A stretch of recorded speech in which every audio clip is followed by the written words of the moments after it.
YCP party అధినేత జగన్మోహన్ రెడ్డిపై జనసేన నేత ఎమ్మెల్సీ నాగబాబు తీవ్రస్థాయిలో విరుచుకుపడుతూ ఒక వీడియోని విడుదల చేశారు. వైసీపీని హిందూ ద్రోహి పార్టీగా అభివర్ణించిన ఆయన గత ప్రభుత్వ హయాంలో జరిగిన అంతర్వేది రథం దగ్ధం, రామతీర్థంలో విగ్రహం తల నరికివేత, తిరుమల డిక్లరేషన్ లాంటి అంశాలను ప్రస్తావించారు.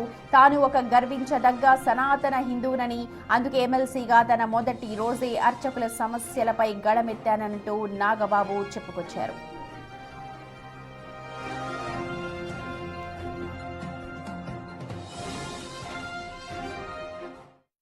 అంతర్వేది శ్రీ లక్ష్మీ నరసింహస్వామి వారి రథం దగ్ధమైన రోజు, రాష్ట్ర వ్యాప్తంగా ఉన్న హిందువులందరి మనోభావాలు దెబ్బతిన్న రోజు. అప్పటి వైసీపీ ప్రభుత్వం ప్రతిపక్షాల ఒత్తిడికి తలొగ్గి కేసుని సిబిఐకి అప్పచెప్తామని చెప్పింది. కట్ చేస్తే 2023లో ఒక హిందూ హక్కుల యాక్టివిస్టు ఆర్టీఐ వేశాడు. దానికి సిబిఐ ఏం సమాధానం చెప్పిందో తెలుసా? అసలు ఈ కేసు మేము టేకప్పే చేయలేదని చెప్పారు. మసిపూసి మారేడికాయ చేయడంలో ఎక్స్పర్ట్స్ అయినటువంటి ఒక్క వైసీపీ నాయకుడైనా దీని మీద మీడియాలో మళ్ళీ మాట్లాడడం చూసారా?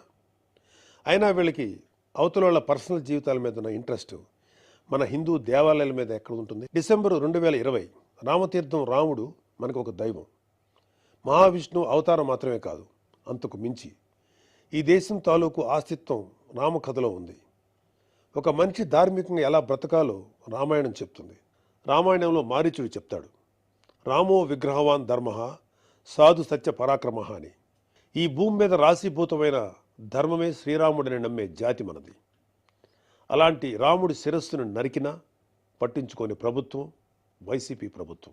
అప్పటి ప్రభుత్వం ఇన్వెస్టిగేషన్లో చూపించిన నిర్లక్ష్యం వల్ల దీని వెనుకున్న అసలు దోషులను శిక్షించలేక ఏదో నామకే వాస్తే కేసులు పెట్టి దీన్ని నీరు కార్చారు.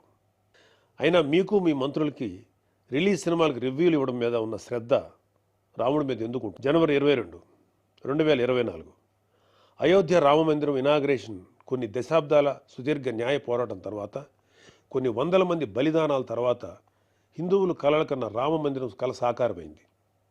దేశమంతా ఒక పండగలాగా దీన్ని సెలబ్రేట్ చేసుకున్నారు.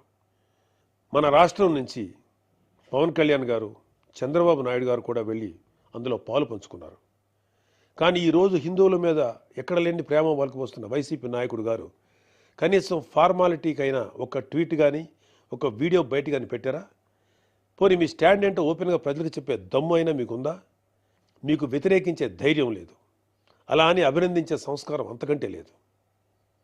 వెరసి మీ మనసులో హిందువుల మీద కుళ్ళు కుతంత్రాలు తప్ప ఇంకేమీ లేవు. ఆ కలియుగ దైవమైన వెంకటేశ్వర స్వామివారి దర్శనం ఏడాదికి ఒకసారైనా చేసుకోవాలని ఒక సామాన్య భక్తుడు నెల నెలా డబ్బులు కూడబెట్టుకుని మరి ఆయన చూడడానికి కొండ మీదకు వెళ్తాడు.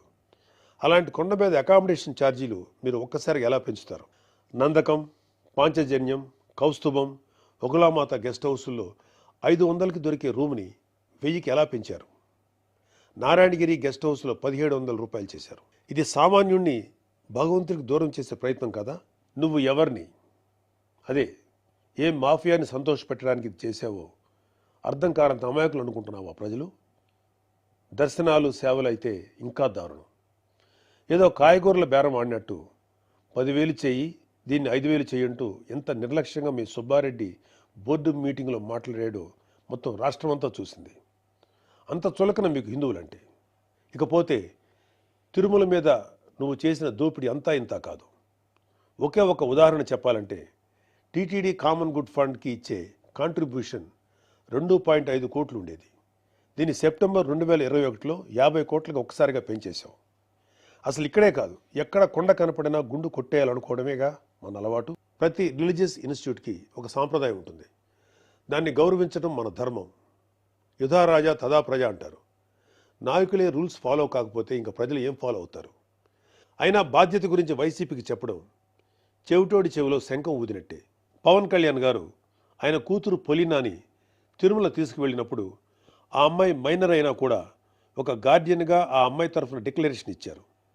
పవన్ కళ్యాణ్ గారి సతీమణి అన్నాగారు కూడా డిక్లరేషన్ ఇచ్చారు. ఇంత ఎందుకు, ఈ దేశ రాష్ట్రపతి అబ్దుల్ కలాం గారు కూడా తిరుమలలో డిక్లరేషన్ పంపిన సంతకం చేసి అక్కడి నుంచి సాంప్రదాయాన్ని గౌరవించారు. నువ్వు కలాం గారి కన్నా గొప్పోడివా? డిక్లరేషన్ ఇవ్వకుండా వెళ్ళటమే కాక మీ మంత్రి వచ్చి ఆడి అమ్మ మొగుడు కట్టాడా తిరుపతి గుడి అని అంటాడా? అలా తలపొగురు మాటలు మాట్లాడితేనే జనాలు 151లో మధ్యన 5 తీసేసి 11 ఇచ్చారు. అయినా నువ్వు ఏమైనా మారావా?